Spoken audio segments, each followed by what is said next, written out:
Hello mga kagaga and welcome to my tutorial. So ngayon may i-share naman ako sa inyo kung paano tayo mag-withdraw sa Popo Live.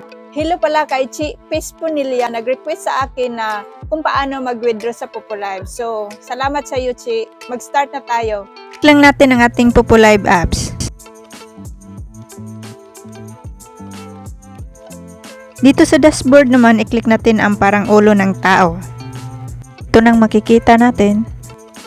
Paalala lang po, bago tayo mag-withdraw sa Popo Live is may 100 points na tayo, equivalent to $10. Yan ang minimum withdrawal sa Popo Live.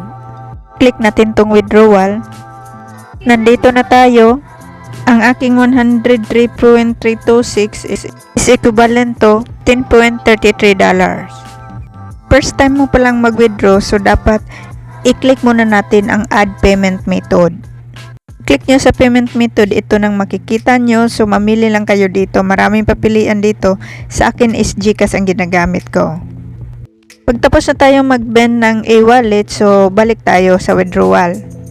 Click mo lang tong withdraw now. At yan ang lalabas. Click mo ang confirm. Pagtapos mo nang maklik ang confirm, i-click mo yung record sa upper right side.